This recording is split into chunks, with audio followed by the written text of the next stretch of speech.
Seja muito bem-vindo ao canal Leitura Diária da Escola Bíblica Dominical. Se ainda não é inscrito, inscreva-se, curta, compartilhe e não esqueça de ativar as notificações. A paz do Senhor, irmãos e amados ouvintes da leitura diária. Eu sou Leidiane, membro da Adcom Atriz. Estarei comentando a lição de número 10 que estudaremos no próximo domingo, a Ceia do Senhor, a segunda ordenança da Igreja. A nossa leitura diária de terça-feira encontra-se na primeira carta de Paulo aos Coríntios, no capítulo 11, versículo 24, que diz o seguinte: E tendo dado graças, o partiu e disse: Tomai, comei, isto é o meu corpo que é partido por vós. Fazei isto em memória de mim. Quando estudamos sobre a ceia do Senhor, entendemos que ela não foi criada por homens, ela foi instituída por Jesus.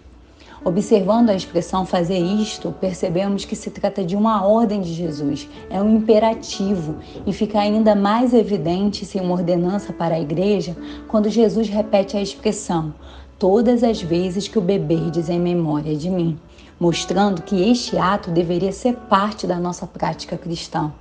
Em memória de mim refere-se a um memorial. Em lugar algum das Escrituras mencionam o pão e o vinho se tornando literalmente o corpo e o sangue do Senhor na hora em que o partilhamos. Pelo contrário, Jesus deixa claro o caráter simbólico do ato ao dizer: fazei isto em memória de mim. A ceia do Senhor é um momento de recordação do que Ele fez por nós ao morrer na cruz para a remissão dos nossos pecados.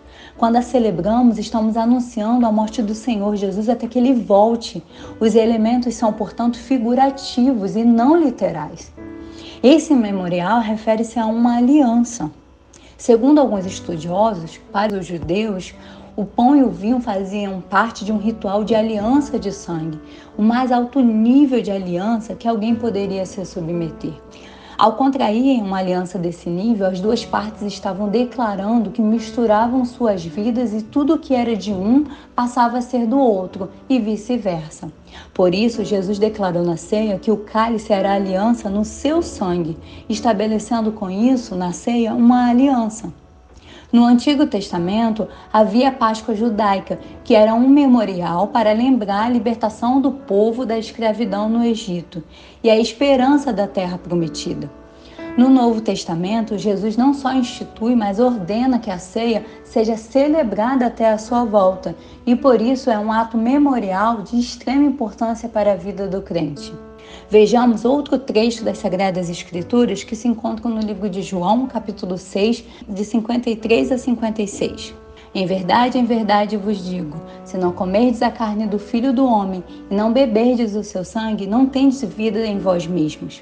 Quem comer a minha carne e beber o meu sangue tem a vida eterna, e eu o ressuscitarei no último dia. Pois a minha carne é a verdadeira comida, e o meu sangue é a verdadeira bebida. Quem comer a minha carne e beber o meu sangue permanece em mim, e eu nele.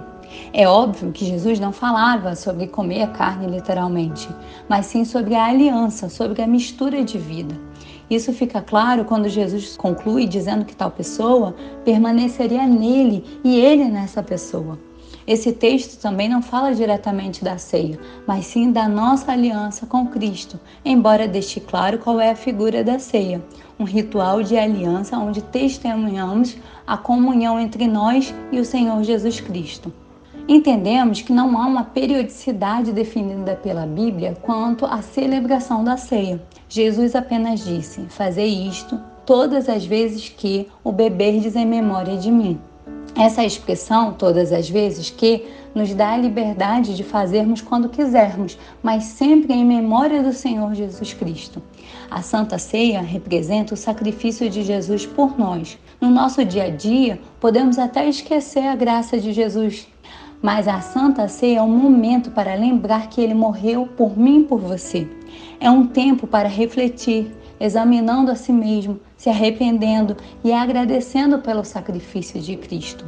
Gostaria de encerrar nossa leitura de hoje com uma frase que diz o seguinte: na Santa Ceia encontramos o amor que transcende o entendimento, o perdão que restaura e a graça que nos sustenta. Que Deus vos abençoe.